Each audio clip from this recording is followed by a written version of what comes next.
Papa, maman, mbote na bino, sango malamu yango omoni na mesa, ba visa kili wenze ba visa nde agence Smart Consulting, bosa na biso confiance na $500 ya pamba, ozo matavion, ozo kende Turquie, tembeza te bino bozo mona ba visa yango etandami, kutu mususu ezoya deja ba visa yango awa tozande na lizi baya ba visa, boya ebeli bosa na biso confiance. Na $500 ya pas na Smart Consulting au Kenya Turquie. Bon, maintenant on va avoir doute, pas douter. Ah ouais, na agence Smart Consulting, ils ont l'assurance, ils ont la rapidité. Ozola nanga camarade, cousin, cousin, ils ont la blague des en d'autres côté, la réalité. Donc on a un check but le roi yo, le check paiement à mon arrangé, on s'est retrouvé dans 2 semaines, on dit bah papier check vraiment agence Smart Cosmétique. Thomas, talandenge, ba visa et si ekoye belé, a une agence de voyage Smart Consulting. Na $500 ya pamba. Ok, ina yomboka papaya. Peuple congolais, mbote na bino, tous les cas qui déjà mal à liboso, ou la deuxième fois tous les cas les sous, ba visa ya moyo, ya tout visa ya Canada, la fois passée tout le monde qui qui pour la Turquie. Les lots yango ils à Canada $500 ya pamba ozo voyager ozo ke le Canada tourna yo pe ezali les agence Smart Consulting tous en Rompo Willery $500 ya pamba au voyager au Kenya yo Canada au Kotanga to au tourisme tous zela yo boya ebele na $500 ya pamba bokei na bino na Canada. Merci biso to kolembate kolobati agence de voyage à l'Okuta bako pakata mbangu. Il est à $700 ya pamba bokei na bino na Canada. Merci biso to kolembate kolobati agence de voyage à l'Okuta bako pakata mbangu. Smart Consulting bazabana Smart Consulting.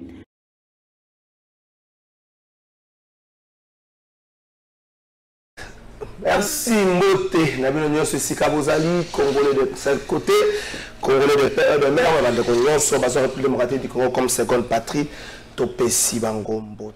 Mardi 30 août 2022, 31 août, mon collègue mercredi, les deuxième anniversaire, il y a plateau de vérité 2 ans déjà.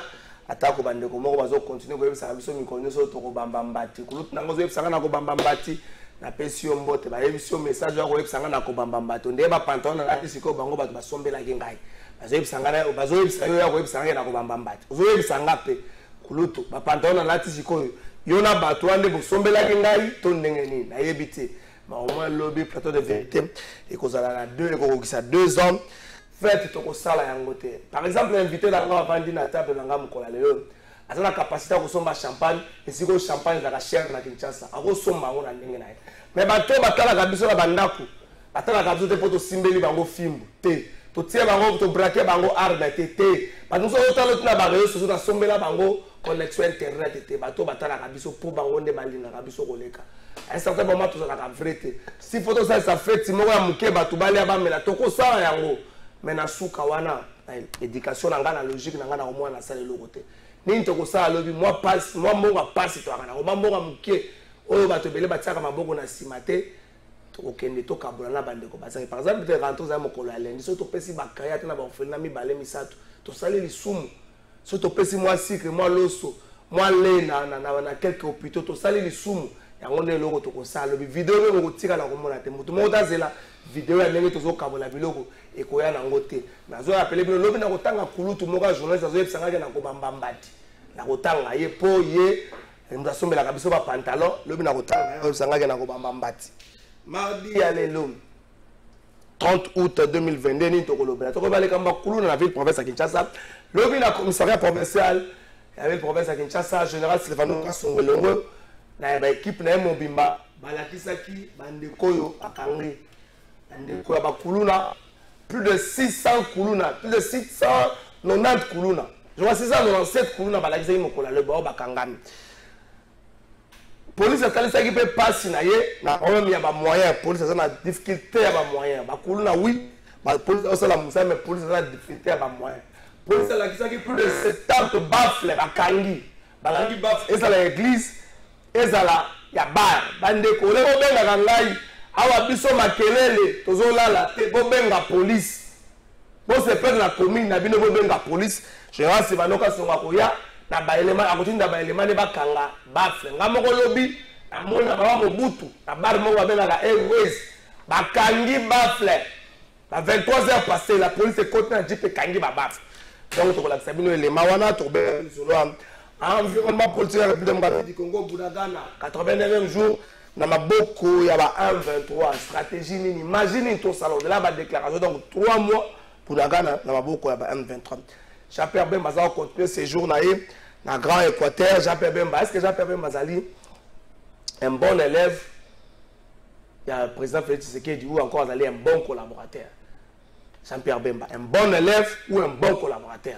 Par rapport à entre guillemets les grands leaders que fait le chef d'État, ça rappelle pas la bango, na occasion et la création union sacrée.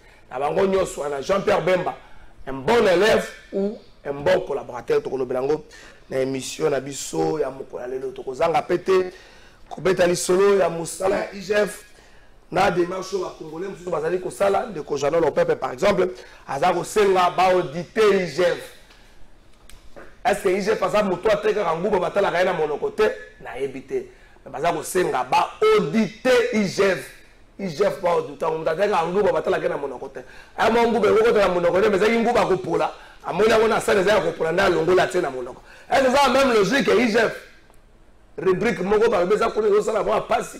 Nga nakambwana na ebe ngote ba invité ba koloba bango moko baloba makambo na bango na ndenge c'est Clovis na ko baluka automatiquement bo so na baluki be na ko balu sakiti zela bongo so to se élément de to kozongisa et oza bongo moi malambo so to ke bongo to ko bebisa ambiance émission un seul invité na mission lelo avant to ke na région na pesa ngote bongo to ke na région so élément ya kula maître junior ba kokela ozali moto ya maele ozali congolais na boya kama kamba de père et de mère ozali congolais mwana ya Congo uvandi na Kisasa oyo makambo zo na Kisasa na pesi yo mbote ngai pe na pesi yo mbote ndeko trésor Kalafai Ramazani na ndenge obengi biso lelo to ya ko kabola na yo plateau lelo merci na honneur osalinga lelo pamba te nga moto pamba obai okanisi na ngai na ya moto pamba azate te naza serviteur ya peuple congolais moto pamba naza serviteur ya peuple congolais moto pamba na ya ko kabola na yo plateau lelo to kanisa makanisi to kabola makanisi bayimbo ka ba retenir essentiel mais également oyebaka tango nyonso ke ngai couleur na ngai to position na ngai na soutien na chef de l'état Félix Antoine Tshisekedi Tshilombo donc ozana makambo bela nazali na kati union sacrée nazali bongo parmi ba communicateur vibrant ya chef de l'état parce que to lobaka ka bosolo plateau ezali plateau de vérité lelo tozo senga pe ba vérité lobama na plateau. Merci logo bito senga la vérité na pesi pe mbote na ba membre nyonso sur la partie union fait la force bala ozolo na biso à travers le monde na pesi bango mbote na pesi pe mbote na ba cadre nyonso ya regroupement FDC allié partout à travers le monde et beaucoup plus tozo senga ka ke mboka na biso ki mezonga o ezali bongo volonté à chef de l'état et que mboka ezonga ndenge ezalaki Bunagana kala mingi te tokozwa yango toko commentaire les kamba Bunagana tokende na régie totala musala police aza ko sala l'obus plus de 690 kuluna bazaki présenté et par gouverneur ya bakamba Kinshasa parce que kodem pour azalaki na président assemblée provinciale ba député provinciaux bazalaki wana pe ba kinoa bazalaki wana kotala bandeko bazangi saka biso pongi na Kinshasa ba présentaki pe ba baffle ya musique o bakangi et pas batenancier ba bar pe ba batenancier ba église bolimbi sangana ben batenancier ba église pour te nuisance sonore oyo komesa na bangote ngonja na général Sylvano Kasongone équipe na mobimba na musala bazali ko sala mais problème moyen les a ko se poser à niveau ya la police ville province de Kinshasa je crois bien la police union sur la de moitié du Congo token riche. On a essayé plusieurs fois, on arrête les mineurs, on les envoie à des tribunaux pour enfants. Le lendemain, ils sont libérés. Et ils reviennent encore sur les boulevards, ils reviennent encore pour déranger la population, les gens qui sont en train d'évacuer le malheur de l'occupation. C'est pas quoi faire. On va commencer à les arrêter comme ça et les envoyer, on les libère le lendemain. C'est un cycle infernal. Peut-être il faudrait que les législateurs cherchent autre chose, parce que sinon ça sera impossible. Vous arrêtez les gens, 50, 100 personnes, bien sûr, il faut les nourrir ces gens-là.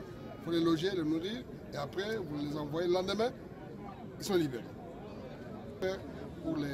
Si on avait un site d'hébergement, par exemple, pour les mineurs, on les arrêterait, on les envoie dans ce site d'hébergement. Ils sont là-bas dans un site d'accueil, ils sont là-bas, ils sont tranquilles, ils sont encadrés. Ça serait une bonne chose. Sinon, arrêter un Koulouna, ce n'est pas facile, c'est un travail de longue haleine. Il faut des recherches, connaître l'endroit où il habite, qu'est-ce qu'il a commis comme grief. Les gens peuvent critiquer comme ils veulent, mais nous, on est calme, nous faisons notre travail. Nous, on répond par le travail. Avec les moyens de bord, bien sûr, on travaille, on va présenter aux autorités. Le reste, ce n'est pas notre affaire. Nous, on va les déférer à qui des droits. Les autres vont aller soit à Kanamakassé, soit à Café là ou à Ngenga. Et nous continuerons à travailler parce que nous avons le devoir de sécuriser les personnes là-bas. C'est notre devoir. Parce que longtemps que les criminels et civiques dérangent la population, on ne sera pas tranquille. On sera toujours sur leur chemin pour les traquer jusqu'à leur dernière étranger. Mais il faudrait que la population nous aide. La population continue. Nous avons mis des boîtes à suggestions à travers toutes les communes. On voit que ça ne marche pas, on a parlé. Il faudrait que la presse aussi vulgarise cela. D'ici là, on va lancer les comités locaux de sécurité, de façon que dans chaque ville, chaque commune, qu'il y ait un comité local de sécurité. Là, il y a l'officier du ministère public, il y a les notables, il y a les bourgmestres, même les chefs de quartier, avec la police. Chaque semaine, ils font des réunions pour voir le problème de sécurité dans les quartiers et arrêter de ces là pour qu'il y ait la tranquillité. Monsieur le commissaire professeur, comment répondez-vous à cette... Si vous avez aussi un message à lancer aux parents qui gardent... Écoutez, les parades, on peut les organiser partout, il n'y a pas de problème. Ce n'est pas une parade qui va dissuader les criminels. Les Koulouna, nous procédons autrement avec des bouclages ciblés. Nous avons des informations, nous avons la cartographie criminelle. Nous connaissons que tel Koulouna habite à tel endroit, il est dans tel écurie. On organise un bouclage ciblé, 3-4 maisons, on prend ces gens-là, on les défait. Mais malheureusement, quand on les arrête, on les envoie au parquet et après, ils sont libérés. Mais nous, on n'est pas découragés, on va continuer à faire avec les moyens de bord. Nous avons l'appui du commandant suprême. Vous savez, le président de la République a sa philosophie, le respect des droits de l'homme, l'intégrité physique, la vie humaine est sacrée. Les gens, des fois, demandent qu'on applique l'opération du Kofi. Mais ça, ce n'est pas la police du commandant suprême. Il préserve la vie humaine. Nous, on fait avec. Nous sommes là, respecter les droits de l'homme, on arrête les gens, on les envoie à Kanamakassé, si ce n'est pas suffisant, on va les envoyer ailleurs. Cacho, dès qu'on l'arrête, on doit l'envoyer à son juge naturel. On a essayé plusieurs fois, on arrête les mineurs, on les envoie à des tribunaux pour enfants. Le lendemain, ils sont libérés. Et ils reviennent encore sur les boulevards. Merci DT Freddy Kifimo, merci Nayo. Voilà, bon, on a général Sylvano Kassongo, on a résumé, il y a Makambo Oyo, il y a activité au Basala qui m'a dit, lobby, on va présenter qui, Bandeko, Ban Civico, Tobenga, Kabakuluna. Mais, Nabakonzi, na ministère intérieur, na gouvernorat, la ville province à Kinshasa, Bosunga, police, la biso, ils ont un moyen pour permettre Nango et la Moussala, Nandenge Senge. Je ne vais pas là où tu as l'élément, un petit commentaire, Moussala, police, Moussala, malgré les difficultés, ça n'a pas moyen. Merci, Ndeko Trésor Kalafay Ramazani.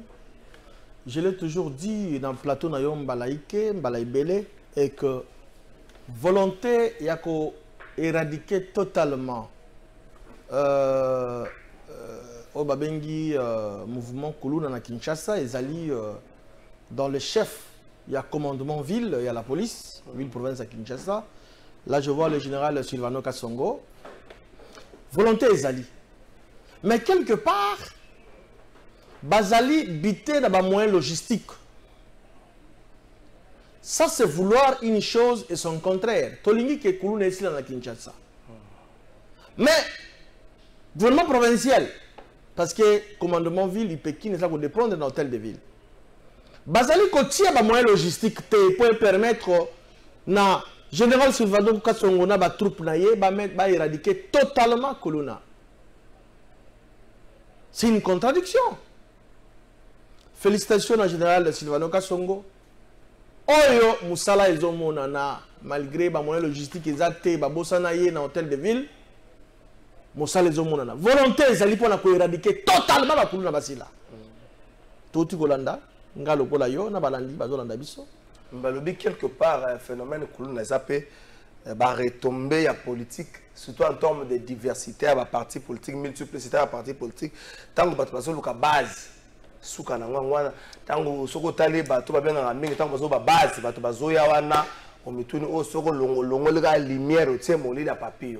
Non, je doute fort que ezali par rapport à la multiplicité à parti politique mais quelque part aussi tomona ndakisa ya parti moko oyo ezwaka bongo ba citoyen communément appelé bana ya balabala ta ngana supposaka nango l'état botaka balabala botaka bana te ce sont des parents irresponsables tomona parti lokola PPRD nda azwaka bado ceux qui y a une activité baye basimisi bango ba drapeau mais ba parti responsable basalaka bilo ba pratique wana te et donc dire que non ça ba parti politique non parce que famille politique nangai union fait la force et qu'aucun jamais qu'on se permettre parce que chez nous c'est la crème, chez nous c'est la qualité. Il y a des militants qui sont à partir nabiso.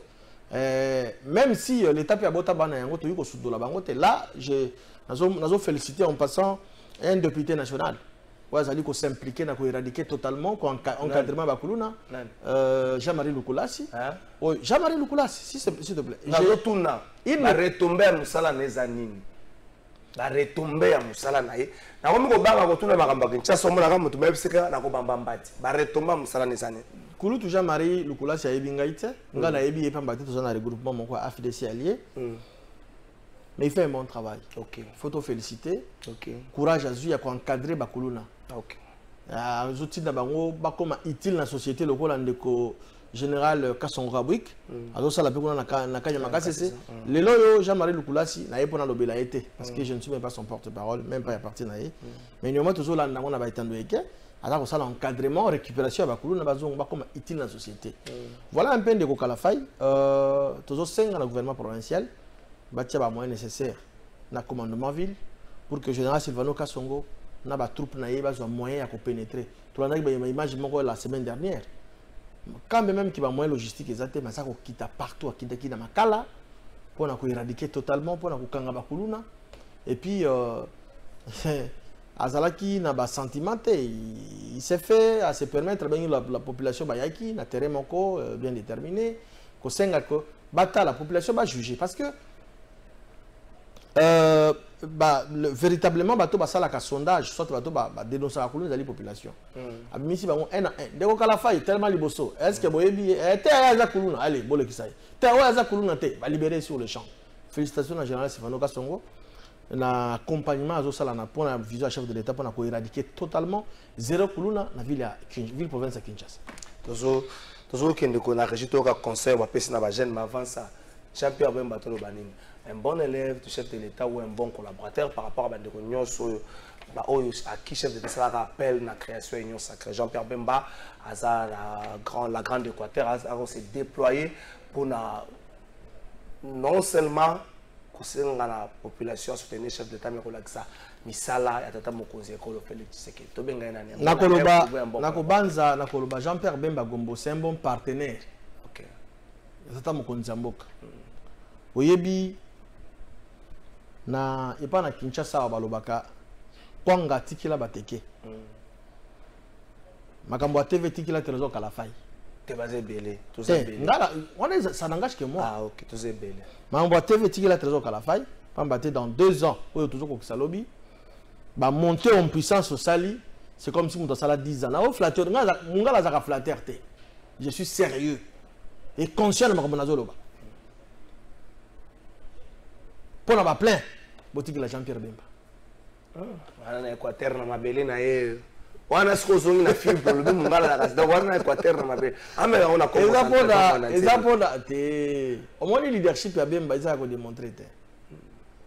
J'ai de larmes aux yeux quand je vis Jean-Pierre Bemba a quitté na boyende ba sankusu lobe zalaki mbanda ka mbanda ko bi kezali fief na ngai ezali place nga na bota mi place na koli libota na ngai famille na ngai ba yebisinga balobi to yamba mais Jean-Pierre Bemba atikali icône parce que on batonde na pied d'avion bateau Bemba format ba komaki na tendance ba luka ba égaler ba polémique na Bemba o bataki na MLC baza ebele ba musu baza ba ministre na gouvernement natanga bango ngala kutanga te mais yo journaliste OK mais Bemba la kisi bango que maître restera toujours maître azali na moi chapitre moko bomba ngako tunayoki que la pesi mbote kulutu Zakari Babazwe alobi Jean-Pierre Bemba la goa abi la goa to tout bien goa ngoni nabi ba plein la sali mais oui ezali goaté aza leader naturel c'est ça un bon partenaire pour le chef de l'État oui pour la Bemba déjà en 2023 victoire à Félix Tshisekedi ezali assuré un partenaire sincère très sincère mais c'est pas sa mort azala ambition de mesurer non ambition de mesurer quelqu'un qui a été vice-président na mboka oyo à 2 reprises a déposé candidature et là qui circonstanciel est-ce que les autres ont laissé ma vice-président non comment est-ce que vous avez ambition de mesurer mon vice-président mboka ambition de mesurer tant vous avez vice-président mboka le rosolo de la présidence pour l'autre za bourgmestre au ministre baloba en français l'immunité précède la gloire OK ndeko Jean-Pierre Bemba ils ont voulu dans le régime passé ba étouffer yebatinda injustement na ces pays na je le parce qu'il est mon grand frère non parce que je suis congolais injustement dans ces pays. C'est pas le régime aussi, il faut dire. S'il te plaît. À la fin, à quitter. On a le même régime. Tu as un témoignage. Que tu as madame Longwa ces pays. Ou la Gambienne. Mais Jean-Pierre Bemba reste imperturbable. Égal à lui-même. À la il est véritablement igoué. Province Équateur. La configuration à Grand Équateur et Pessio merci. Merci pour appuyer le chef de l'État que dans l'élection prochaine, 99% de la voix et que n'est pas accessible de Chilombo. Il y a un lobby Azali partenaire crédible et pas de moindre pour le chef de l'État. Parce qu'il y a encore il y a des partenaires moins crédibles pas le chef de l'État dans l'Union sacrée. Bah hypocrite Bazali. Bah hypocrite. Hein? Oui. On va se prononcer de Tilelo. Mais il y a un discours Jean-Pierre Bemba partout à l'équipe par Tshisekedi Tshilombo, il est notre frère congolais, tout soutenir tout ça y est deuxième mandat pour que à réaliser le projet ça ngai pe na lancer message pas bandeko na ngai Équateur. La nouvelle configuration, excusez-moi, nouvelle configuration à province Équateur, aux dans cet territoire. Pour Nazali Yakuna de père et de mère, territoire ingende. Pour soutenir le chef de l'État, Azan de Konabiso, Azali Monamboka, Azal ba projet, Oyoko Silisa, Boinga, oui Boinga, passe, projet à 145 territoires. Tout soutenir rien, pas battre, chez moi ingédé, ba hôpital Kokota, ba classe à Malongé Kokota, pour que ba toba dans la envie à quoi ba Madarate Kinshasa, kuna na niveau à base, développement monana. On a un message de Cochon Bakokela, Bilenge, ma jeune. Boyoka conseil o balobaka soki mama ya voisin zo pesa mwana na conseil yo fungola matoi oyoka boyoka conseil oyo ministre Patrick Muyaya apesaki na bilenge ya ULK mais le roi conseil za malamu bino be bato bozola na biso je sais que la majeure partie bato bozola na biso za bilenge pour profiter na conseil boyoka conseil tika kwa envier tika bilula lula ça la vivre na oyo zanango surtout qui ça bilula lula kwa envier okoya koteka moto pamba toke na rejeter ka conseil au ministre Patrick Muyaya azopesa na ba étudiant ya ULK. Donc je vous quitte en vous exhortant à être sérieux dans ce que vous faites. Vous travaillez à l'école, soyez sérieux. Vous avez un petit ligament, soyez sérieux. Les résultats arrivent toujours, soyez patient. Parce qu'à Kinshasa, les gens sont pressés. Attends, il y a tout le temps qu'on a un iPhone. Il y a tout le temps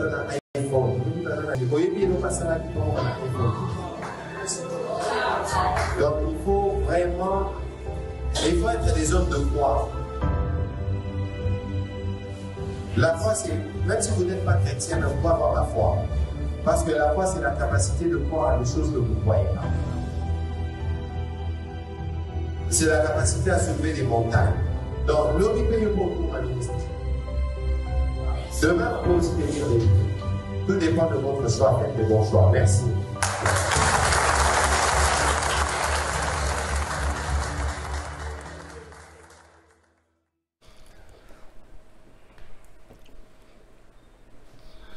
Merci Tété Frédéric. Et puis moi, je crois que Boyoki, surtout Kinshasa, bilenge to tika makambo ya kwanvie to zala biso to zala yo zala yo kolukata po moni weto junior na kazaka boyo po lukite oso on a ta kazaka mais si la kosombela ngo mako kina no zala ngote. Ministre Patrick Moya, merci surtout la deuxième année à plateau de vérité. Merci na geste honorable Eric Chikuma. Merci na geste, c'est pas vraiment dans mes habitudes mais au moins excellence monsieur le ministre Patrick Moya, merci na geste honorable Eric Chikuma, merci na geste. Deko junior bakokela. Vous avez communicateur à l'union sacrée? Bien sûr que oui. Vous avez vu ma gamble à l'union sacrée? Il y a une sur tout parce que Balingamba ça me soit information non c'était. Le quoi le salaire à député bien. Il on est na habité. Mais il est important pour la population parce que bazali ba na mitine ya peuple. Les solo mo rezo betama ya $21,000. Ba nous so ba 26,000. Mais na moni mo kanda moko à Martin Fayulu a commis message au peuple congolais en rapport avec la corruption à l'Assemblée nationale. Les résumés que depuis janvier 2022, un député national touche $21,000 par mois. C'est la corruption. Le même Martin Fayulu n'a décidé. Mais dans le Zéla, on a Dombasi. Ce qu'on fait, c'est qu'on a tourné le salaire à député à Lomboka. Il y a un salaire à Congo. Il y a un salaire à Janté. Mais on a deux Dombasi. On a la pointe de presse lobby. Nous espérons que la pointe de presse, on va voir la bateau. Combien on touche? Pour parler de ça, on va mais salaire, on va voir ça. Merci. Il y a un flou dans le dossier. Depuis que je suis venu au bureau de l'Assemblée nationale, il faut communiquer pour savoir combien touche un député national. Il y a un qui contraste les alliés entre Kouloutou Nanga et Dos Lombas et Napesi Mbote. C'est un vieux que j'apprécie, Moussa Lazosala, pour bien être un peuple congolais et puis beaucoup plus bakinois. Kouloutou Napesi Mbote, Martin Fayulu, Madidi, à lobby a dénoncé. Mais moi je pense que suppléante n'a eu des raisons mémoire de beaucoup facile dans le Parlement. Ceux qui ont dénoncé que Bambongo, le deuxième suppléante, je crois que c'est une dame ou un monsieur, je ne sais pas, ceux qui vont valider. Si réellement le Martin Fayulu a dit que mon montant est à 21 000, selon lui, on a évité de maîtriser mon montant, qu'ils allaient exorbitant, car a renoncé à mandat.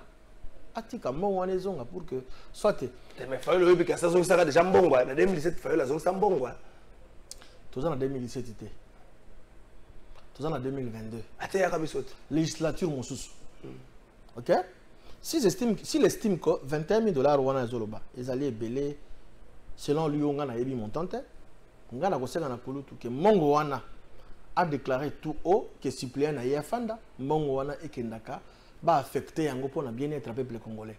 Et qu'on s'en a malade. Qui osent dénoncer, en même temps, on tout d'ailleurs ça qu'on soit mbongo wana. Nenga lobby vous fait ça. Système.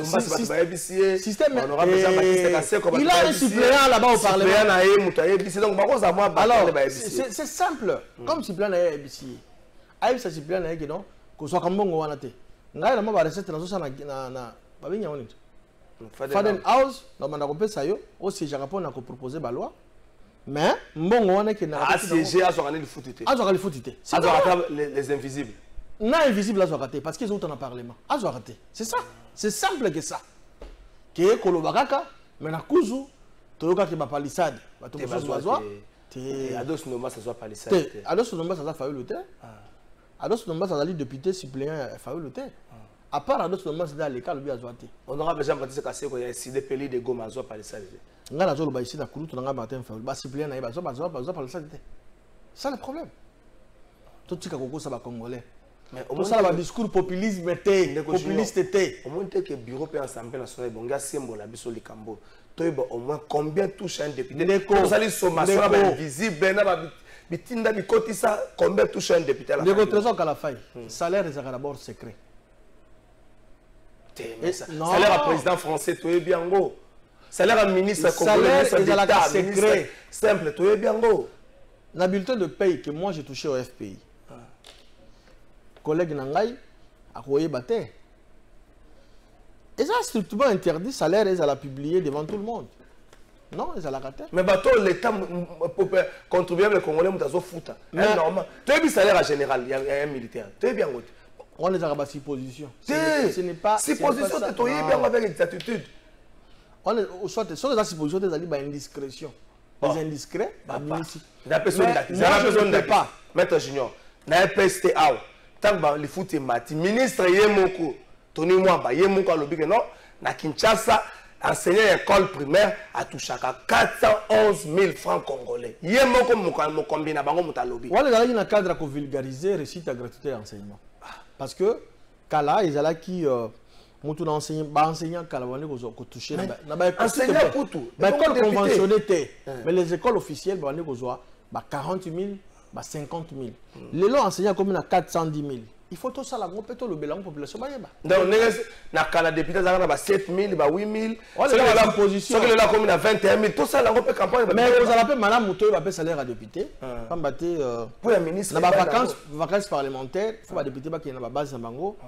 Va recueillir, n'est-ce pas, des idératés à peuple, les électeurs pour que les gens soumettent à mon bureau. C'est important. Ils ont fait ma vérité. Ceux qui sont députés, le salaire est banni. Mais Ngaï, comme étant un juriste sérieux, le salaire est à la cas, tout à fait discret. Et vous les gars, que non, tout ça la publicité à salaire, non. Ils ont mal monté. Mais dans le cadre de la transparence, parce que nous sommes sociologiquement par là, tous les Africains, tous les Congolais, et comme ils ont demandé au peuple, en quoi il faut gêner le peuple que non, on paye autant. Voilà, c'est pas aussi mauvais. Ah! Nzamba sunga ba député bo sunga biso na ba bande ko ba député mo ebele ba député bo sunga biso tana coulisse bo tenir nga message to ba combien bo tout ça. Bonjour ndeko trésor état généraux ya sport et bandi lelo na mbola lodge lobela ba entraîneur ya ba discipline mosusu l'état asala arrêté ba koma ko futa ma ata 5 000 ya pamba kaka ba futa ka ya football 63 000 yango sport na RDC ezo matati ndeko azo senga kendenge bokena état généraux bongo bobongisa entraîneur ba discipline mususu bo matsa bango atana 5 000 au moins entraîneur à foot à 60 000 entraîneur à judo à souka na ba 1500 ba 2000 za malamu te. Bonjour ndeko trésor, merci pour les recherches là appuyer ndeko wana au moins magamba sport en tout cas et bongana na tibiso on sait bien que les chefs de l'état ont la volonté à l'homme qu'il faut à la place qu'il faut moi na magamba sport il faut bâtir sportif dans le ministère du sport il faut bâtir sportif parce que sportif a koyeba qu'on ça la diagnostic, peut qu'on déceler qui s'y n'a pas sa place telle comme Nakisa. On sait la publicité a été. Le sénateur Denis Kambaye, c'est un sportif pratiquant. Tant que bâtir le ministère du sport, tu vas eu un résultat. Tu vas eu un résultat. Tu dois changer. Mais de quoi on a tout le monde dans le sport, on est-ce qu'il a pratiqué le sport? Je ne sais pas. Il faut que ma poste ministérielle na partout na mokiliza la kaka makama bongo te et pas tata mokonzamboka o to na yele Félix Tshisekedi Tshilombo a prononcé sur la méritocratie l'homme qu'il faut à la place qu'il faut yango to senga na sport parce que sport sert à honneur et pays mboka et zali seule discipline oyo surtout beaucoup plus football et sangisaka et ça la opposant et ça la bato bazana pouvoir zali football tata mokonzamboka atiela biso mutu oyo as koki qu'on peut savoir le résultat dans le secteur du sport. Bonjour Ndeko Trésor, merci pour les recherches des informations. Mais j'ai une question à poser à M. Junior. Est-ce que la vérité est à l'ISAS? Réponse au UAPC Yangonde. Merci. Tout ce qui est vérité, c'est à l'ISAS. Il y a des députés. Bon, on est à Maram. Nous attendons que nous avons tous les cas la thématique. Bonjour Ndeko. Il y a un maître junior appelle sa biso loi oyo et le bic salaire et c'est la cas secret. Donc King Bonga depuis Gombe. Il y a une loi oyo et le bic salaire et c'est la cas secret. En fait, na réponse Ndeko. En fait, il n'y a pas une disposition légale quant à ça, mais néanmoins pour des raisons sécuritaires. Nous avons que partout à travers le monde salaire à la caractère un peu confidentiel. Et donc, je ne pas à la fin ici je dis que non, ce n'est pas aussi mauvais que comme Bazali, surtout que il y a peuple. Et ça aussi, c'est normal que le peuple paye. totindaki Kalafai dans l'Assemblée nationale, ma fout à autant par rapport à Moussala Zosal. C'est ça. Mais c'est ce côté belé baroya calé. Aujourd'hui de trésorier bisan de junior qui na époque ya Kabila toyeba ki salaire ya ba député. Chose grave, ezaki le professeur Mbata touche $200,000 sans compter ba prime wanande état de droit. Ndeko natangi message na ndenge komeli na bakiselo ko mokote na longoli pe eloko mokote. Bon, to le kala makamzo message ko yana kotanga yango bandeko na boy kotanga te. Bonjour ndeko journaliste na so landa émission tuna yeba question oyo est-ce que na makambu ya boye toko mabanani, je n'ai pas compris ce que na makambu nini. IGF patrouille financière. Ndeko moka lobi les patrouilleurs patrouiller. Mikolo oyo depuis week-end mwana mboka Jana Lompepe. Je crois que Nazali journaliste à Liboso atangaki message to lettre au Jana Lompepe akomelaki na Cour des comptes a réservé copie na présidence de la République na Assemblée nationale na Sénat na ministère des finances na ba institution mo ebele. Nazali journaliste à Liboso atangaki. Jana Lompepe asengaki ba auditer IGF. Alobi ekwaka mbongo ya l'État ba ko tika ngo bongo te ba auditer yango to ba pe mbongo ya zwaka agelaka yango ndenge nini et quelle est la hauteur ya budget etiamaka na disposition ya IGF mokola vendredi eza mokola jeudi je crois tango Jana Lompepe na tangi communiqué wana et partenaki na ba réseaux sociaux mbala moko kulutu na biso Jules Alingeti annoncaki émission et pas ya président provincial la biso Jean-Marie Kassambao na pesi mbote ba annoncer yango pour lundi à 11h. Alors, je me suis dit à 11h parce que j'ai la ligne de assister à la lancement du projet Moroche de lancé parce qu'il y a une émission à 16h. Mais à partir quand il y a communiqué à Jana Lompepe, la réaction comme un peu partout. Pendant que je journalistes sont mis sur audio, Jana Lompepe va soutenir la démarche. Je vois aucun mensonge Jana Lompepe va soutenir la démarche. Na mo nanga ba bete. Net nga trésor quand la face ko ebisira que non, oh non, ozaka mwindu. Na ko silikate. Pour ce que c'est un boutou pour mon aïe ngabé donc on coûte à la mort au monde ngana zakamwindu et on a silé les actes mais ce qui a solo IGF veut la mosala ya sembo o ba tous bazo se penango pourquoi koboya batu pourquoi koboya audit na service mais comme moko etangami ezali kombo ya ministre d'état princesse Adèle Kainta batu balobi et banani je crois depuis vendredi na pok balobi que yem tozali na sima ya bandeko ya Jana Lompepe pour que basenga na IGF et basenga na Cour des comptes à auditer IGF balobi azana ba problème belé yango za ko senga musala wana azaki na Jana Lompepe mokolo ya jeudi mokolo ya vendredi même hier nazalaki na ye tango ça la point de presse na tuni ndeko soki mama de la zana sima na yo yebisa biso na moni bandeko mususu ba kei kuto ba ministre moko asambela ka mingi o boy na boy ngai na boy kokota makambo ndeko junior bakokela pense que lelo oyo il faut qu'auditer IGF ndenge ndeko na biso Jana Lompepe pazo sengango est-ce que kolembisa makasi ya IGF te ce qui bake ko bwaka misu na musala to pe na gestion ya mosolo balobaka mutu azoteka nguba batalaka munoko na ete po nguba ko tsela munoko ko sala ya kopola alongoli kaka na sani po baklia ba ile nguba malamu. Ndeko Kalafai, merci beaucoup. C'est une question essentiellement sensible aux populations congolaises. Plus particulièrement quinoise bazolunga baye balelo mais d'entrée de jeu na koyebisa na bande ko bapandi sango ba journaliste robot communicant ko s'attaquer na ba journaliste té yo lo baka na koyebisa na population tika ba journaliste dans ça s'il te plaît ndeko nanga junior ba ko kena yebi ko za pacifiste tika bango dans ça na yeba ki ko côté la bango parce que vous allez mon pandi sango té tika bango dans ça. Je pèse bien mes mots. Les journalistes robots. Non, Ndeko Junior. S'il te plaît. Tika ba journaliste dans cette histoire. Ceux qui ont tali bien, ba journaliste robots communicants wana. Oh bazali ko s'attaquer. Na ba ministre ya mboka, ezali ba ministre ba journaliste robots communicants bazali na tendance à opposition. Tika ba. Oh ba critique tata mokonzi ya mboka butu moi. Journaliste na tendance. S'il te plaît. Na tendance c'était maître Junior OK. Okay. Ce sont les journalistes au Bazali contre Vision chef de l'État, au Bazali contre Tshisekedi Tshilombo. Ndé, s'il te plaît. Bandeko wana, ndenge na yoka les informations à notre possession, Bazali na moi contrat na IGF chaque mois. S'il te plaît, Nalobi. S'il te plaît, Nathalie Kombo est motojournaliste. Autant que IGF. S'il te plaît, IGF est allé service. Ok? Ils allé service. Ils ont comment mototé. Bandeko wana soki balali balamuki kaka Tshisekedi Tshilombo.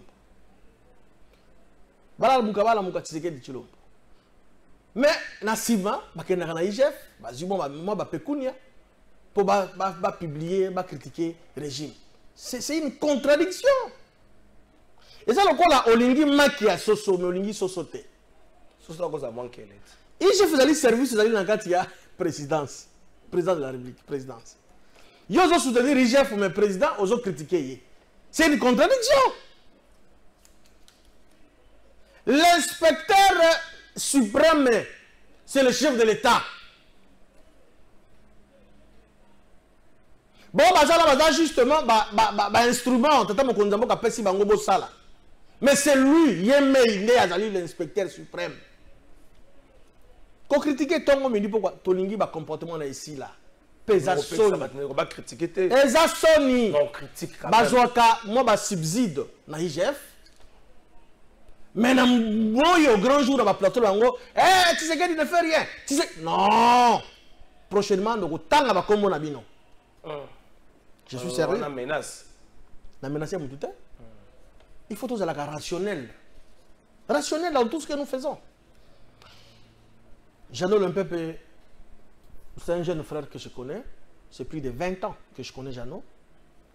On a félicité dans mon sala, on a courage au Yazui. Parce que on moni seul, Mobé Koli Konze Epesi, président de la République a été redevable dans le parlementaire. Même la loi Yamboka. Et lobby dans le chef de l'État, et puis c'est que bah acte à composer tant dans la fonction. Oh Félix Tshisekedi a coûté yango. Bah loi na ya coûté yango.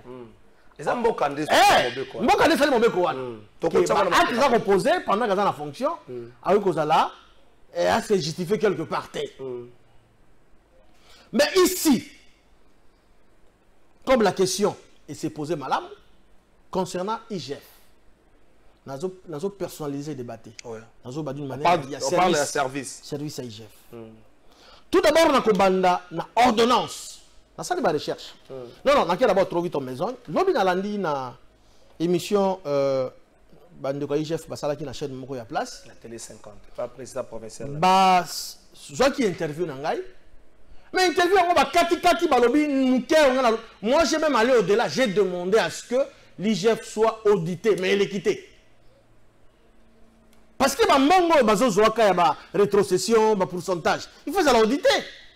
Comme le temps où on a qui dévolue dans les IGF, service, bon, les loyaux, comme on a moins orthodoxie, dans deux parce que ça fait 2 ans. Moi, orthodoxie, il faut réfléchir 10 000 fois. Mais, suite à Malobanangai, Kati Yango, Balekisi Yango Te, Yango Salaringa passe dans mon thème. Il fallait qu'il y ait clairement que l'IGF fasse un zambete. Bon, il faut que l'IGF fasse un zambete. Nini, Balekisi Yango Te. Ok, le bango Raka. Nazui, Mukanda, Oyoto, ordonnance. Yango, TV Radio Te. OEPC fonctionnement, il y a IGF. Ordonnance numéro 20-137-B du 24 septembre 2020, modifiant et complétant l'ordonnance numéro 87-323 du 15 septembre 1987 portant création de l'inspection générale de finances en abrégé IGF. D'accord, épargner lecture parce qu'ils ont moulaï, ensuite quelques points seulement. L'inspection générale de finances encadre le service des missions d'audit interne d'un ministère, des services émergents au budget du pouvoir central, de provinces, ainsi que des entités territoriales décentralisées.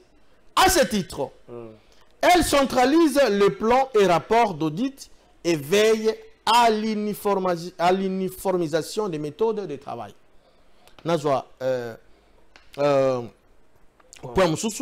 Dans l'exécution de leur mission, ça c'est l'IGF. Les inspecteurs de finances ne peuvent s'immiscer, dans la direction ou la gestion des services contrôlés. Baroyi komi kotisate. Baroyi komi kotisate. Na administration, il y a service sur bango ba ko sala sinzi. Voilà. To komi comme on a lelo. Koyoka. Peut-être inspecteur chef de service allait en contradiction na bandeko baza na terrain. Parce qu'il y a un terrain, il y a un bureau. Mais on doit savoir que terrain allait comme sous. Toujours dans les cogestion, bazon di mabisote. Et comme une entreprise publique, le poste son stylo, il faut IGS face à la ligne à valider. Mais pourquoi il y a un bon ça dans nini? Mais mon mec au lobby, ça c'est si mixé. Il y a un mais ça dit ma recherche au lobby parce que j'ai suivi cet élément dans la émission on a. Yango na kosi yango. On est même ça va biso mutu moko foza mbongo na entreprise moko boye nini boye IGF faut valider na zakamabe. IGF azali pour l'encadrement, na contrôle. OK. IGF pas comment. Mais pour il faut direction générale basomba rame papier, il faut balayer na IGF. Et dit non ça malelo. Et ça la katé. Et ça la katé. Mobeko yango ordonnance loi. Et puis si on dit et boy basi mixé na makamo entreprise. De deux. Lobby pour tout l'abisso inspecteur chef de service. Il a évoqué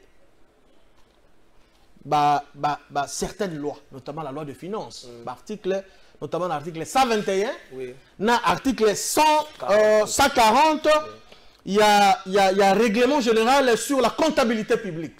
En son article 140. Et le boy. Les contrôles administratifs exercés par l'inspection générale des finances portent sur les actes de gestion accomplis par les ordonnateurs et les comptables publics. Il peut être sur pièce ou sur place, a priori, concomitant ou posteriori. Et ça français. Et ça sémantique, compréhension. Les contrôles administratifs exercés par l'inspection générale des finances portent sur les actes de gestion accomplis et non à accomplir. Donc, c'est ça. C'est ça le déjà. Donc, il s'est pas voir la motomoïbi na lisolo. C'est ça le déjà. Avoir la moïbi na fitirte. Donc, roïba na descente. C'est ça le déjà. C'est ça. Article 140, il y a ça qui le dit. Regarde dans un chercheur. Quand on a yoki service tangi combo ya et puis si ma référence on a kei na keko luka journal officiel. Accompli. C'est déjà en amont et c'est Salemaki. Mais ils ont Salema les loyo. Ndeko et comme moi yiki bilinga. Moi te koti la zamba. Les rapports de l'inspection générale des finances sont transmis au ministère du pouvoir central ayant les finances dans ses attributions. Est-ce que Inspection générale des finances, est-il un rapport n'est pas ministre des Finances? Non, bah abroger le document autant. Ok. Bah abroger un côté. Un rapport dans le ministère de la Finance. Quand bien même que Azali est rattaché à la présidence, mais dans le cas échéant, il faut un rapport dans le ministère de la Finance. Dit-elle. N'a qui est là comme on lobby kuluta lobby, d'accord un peu vite, à lobby qui Azali n'a rang, il y a un ministre. Cause en a ministre. Cause en a ministre, ce n'est pas dire que non Azali ministre. Vous avez un mandat d'un ministre. Mais c'est le numéro 1, c'est ça. Quand il y a un rang, il y a vice-ministre, je crois, toi, un ministre. Quand il y a un rang, il dit que tu es ministre, tu es vice-ministre. Non. Joseph Olenga, il y a un rang, un ministre, je crois. Mais tu as peut-être dit que quand il y a un rang, il dit que tu es ministre. Tu as un comportement, conduite professionnelle. Koulouta lobby. Il y a un budget additionnel. De comment tu as un salaire, il fait combien de Jenny Malenga, mais il faut pas combien de foot, il a combien de alors que parce que la langue qui n'a pas pendant l'émission na zela qui a ngomba tongo alobi afuta ba un budget moko additionnel. Budget additionnel, il y a présidence de la République. Voilà. Azana cabinet na ye comme ministre. Abi même ye bija abi zuro comme ministre. Azana cabinet comme ministre. En Charcom, ana nini. Mais aïba kaza ministre té. C'est un service. Ils allaient rattacher la présidente de la République. Azana ministre té. Parce que les compétences sont d'attribution. À sa ministre. Naiki sukula kulutu la bisolobi. On a l'ingra mingi na apprécié mingi pambate. Ngana zali parmi les deux communicateurs oyo balingaka chef de l'État à 100%. Ngai. Asalini. Alobi tokomi omoni suite ya quand on te continue ma solo, voilà, quand on te continue ma solo. CNSS c'est où na 120 s'il te plaît, millions. s'il te plaît. Comme na 410. Yo comme ko ba place na hein. Tikaka la loba. Te na zolo ba kama kama loba. Alobi tokutaki lelo na CNSS arriéré de salaire 0. Et pourtant to yeba CNSS banda kala base la arriéré de salaire T. Ezalaka te. Ko bandana Mama Gerengo wazalaka kala. Maman Niese Modi wasali 10 ans. Enfin, aucun mois de retard arriéré de salaire des alakaté dans l'entreprise Wana. Je sais pas. Attendez FPI. Moi je suis un ancien du FPI. Arriéré de salaire la FPI les alakaté bandakala ça fait plus de 15 ans, 20 ans les alakaté. Ko bandana comité oyo quitté de remplaçant qui bango tango baye. Comité Wana ou avant quitter bi. Arriéré tikala ko salaté. Et puis, quand la cause à salaire, pour la inspection générale des finances, baron de aussi ça barrière. S'il te plaît. Batangi CEAC. Une entreprise trop technique pour la certification. Il y a minéré. Il y a minéré. C'est que dans la salle, il y a maître Pascal Niembo.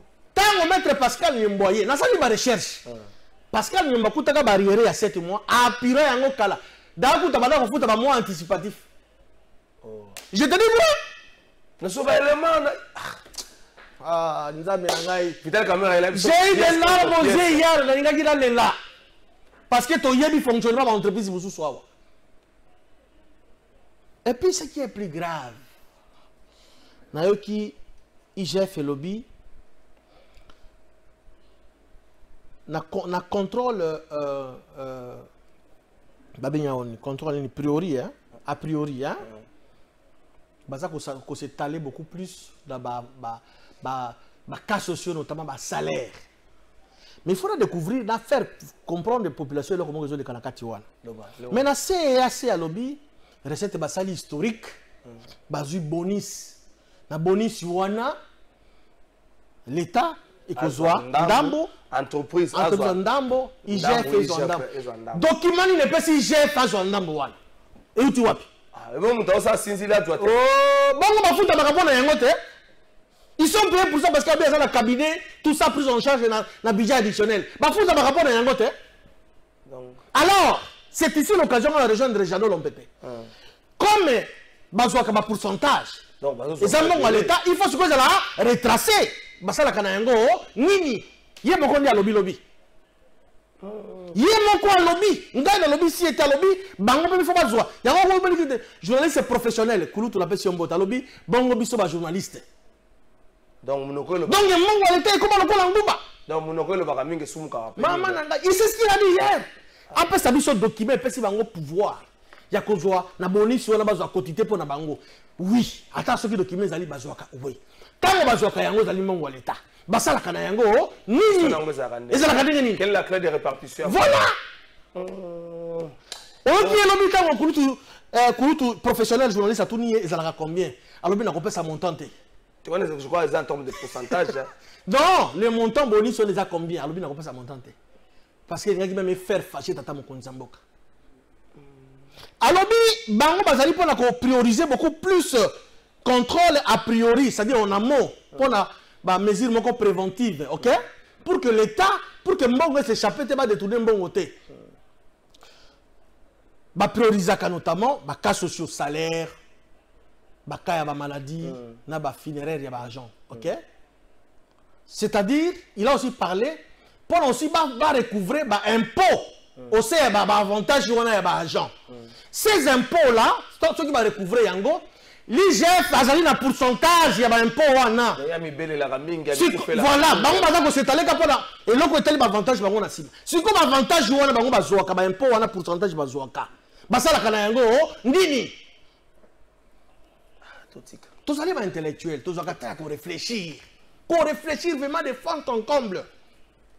Parce que, comme le cas, le recouvrement, dans le cadre, le recouvrement, dans le cadre, il y a bon, d'abord, un impôt DGI, mais DGI a rétrocédé la Kabango, pourcentage de recouvrement, on a un impôt.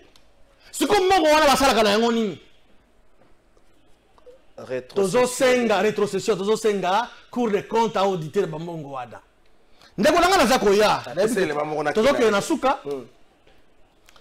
Parce que le ministère est à portefeuille. Au moins, quand on va mettre en place le gouvernement, c'est la question qu'on appelle job description.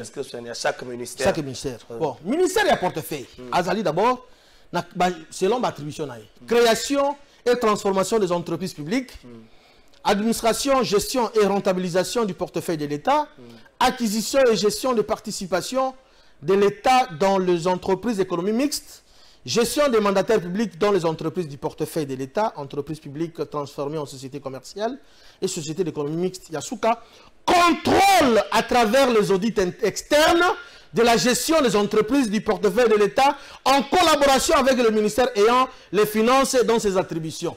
Yebi Sangay, Bango Batiko Nganzama l'entreprise union sur portefeuille.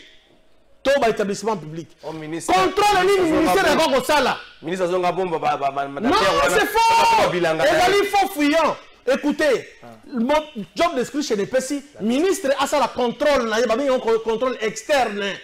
Parce que l'entreprise union sur une direction, direction audit interne. Ils ont la kawana. On a quand le ministère de portefeuille et précis le ministre de portefeuille a ça la contrôle, un contrôle externe. Bango Banganza Mikuna, moyen ministère de portefeuille a ça la contrôle externe exact. Est-ce que c'est ça aimer le pays?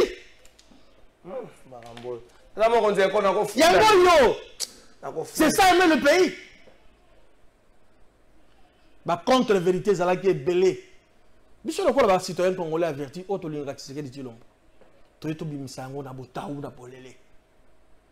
Mo konzambo ka ifo yeba. Junior va coquer la soutien de la cachette de l'État à 1000%. Merci. Mais tu as dit que tu vas faire ça pour Konzambok. Na kama ko tu chef a combien d'avocats ba mandataire? L'obézo le balobi entreprise na pesa ndaki solo la FPI pas dans mandat qui lobby. Et sali dans une année sali et doubler recette l'okuta. Et doubler recette dans une année s'il te plaît. Nda dans ma pièce parce que je maîtrise un peu le fonctionnement de cette entreprise. Au moins ba entreprise il a fait recette FPI m'a dit tango. D'abord, le comité qui a quitté le Sengaka, il a fait TPI. Abanda Koboya. Tant que Tata Mokozambo Kala Joseph Kabila Kabangé, la PCM avant, à Kende. On peut revisiter le code minier de celle qui est resté et Mata. Et ça, il faut ramouter. Et ça, le code minier, on va revisiter Yango. Nous avons quitté il y a de cela une année et demie. C'est 13 mois passés. Abandé va encaisser à travers le code minier 21 milliards, 22 milliards de francs congolais le mois. Le long, c'est ce qui est. Dans une année, on a comme 40 milliards. Le coûta, donc il faut vérifier. Les informations de notre possession, ils ont le coûta. Donc il faut vérifier. Combien? Ils ont qu'on navigue dans les 23 milliards, 24 milliards, 25 milliards. Donc, ils ont quand on a ils ont la carte. Et aussi, pourquoi dans l'entreprise où on a enquêté, Foner, pourquoi? Foner. Foner, Foner. Beaucoup de fois. Donc, on a réussi. Vous avez la portrait honorable Ogi Kalonji. Honorable Ogi Kalonji. Donc, on a réussi dans la portrait. Mais dans combien touche un député dans la sommation? Donc, on a réussi. Dans une société remplie de repères égoïstes, dans une société où seul l'intérêt personnel prime, se mêle aussi une frange de personnes qui se distingue par un caractère tendant à apporter du sourire à son prochain. Parmi ces personnes, on cite Ogi Kalonji.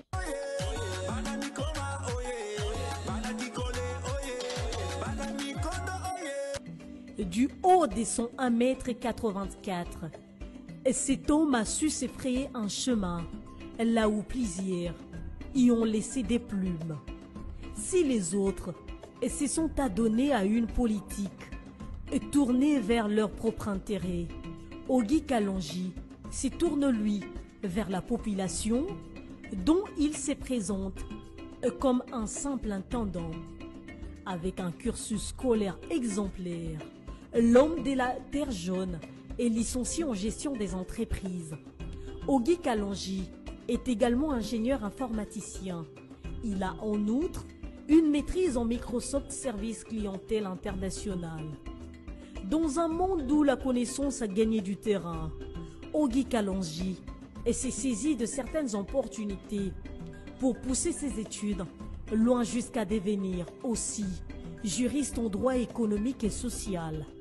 Comme tout bon leader, ce dernier est aussi passé par la prestigieuse École des hautes études militaires de stratégie et défense de Kinshasa.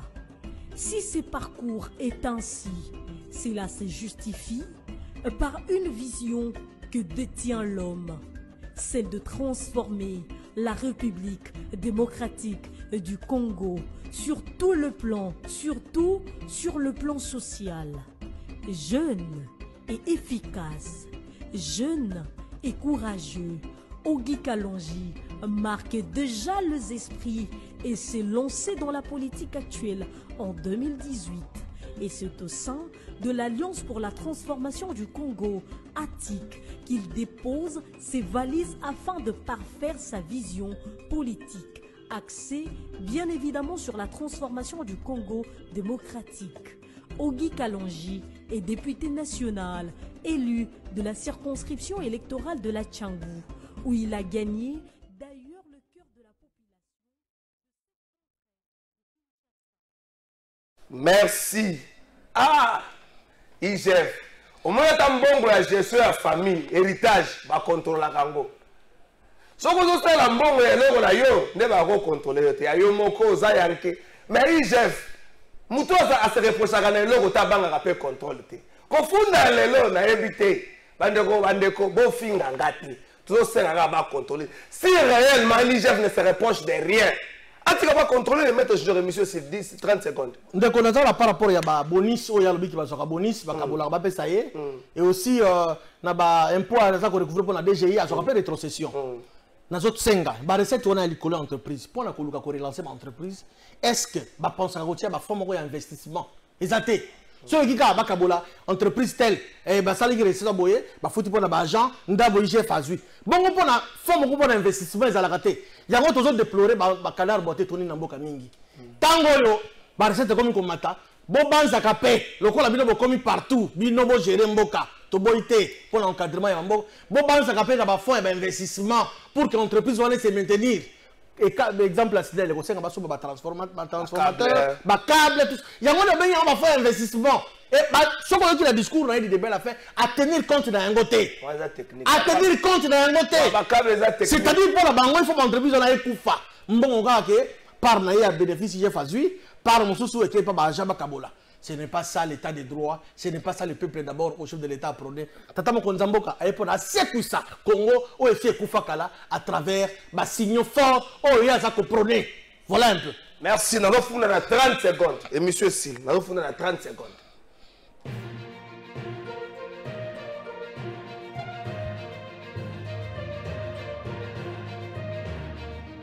La fondation.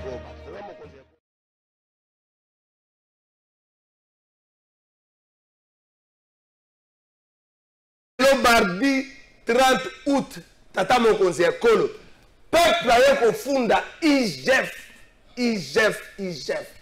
Tata mon conseiller Kolo, même il n'kamba kenda, gouvernement liboso ba kenda, ba ministre au changea, Tata mon conseiller Kolo. Mais alors qu'on dit les autres qui s'habillent que non, ndenge toza bon régime na yo, mo santu, comme on a IGF. Moto à côté, mata à côté, libakute, comme on a IGF. Félix Tshisekedi Tshilombo, monsieur le président de la République, au contrôle qui est une armée. Tu es bien que l'armée, ça c'est des officiers, il y a des soldats, il y a des subalternes. Dans le but que nous allons mais contrôler peut-être mon conseil, peut-être ma casse à cour de compte à contrôler IGF. Tu es bien mon solo ya Zouaka, à Géraka Yango, Ndenge, Nini.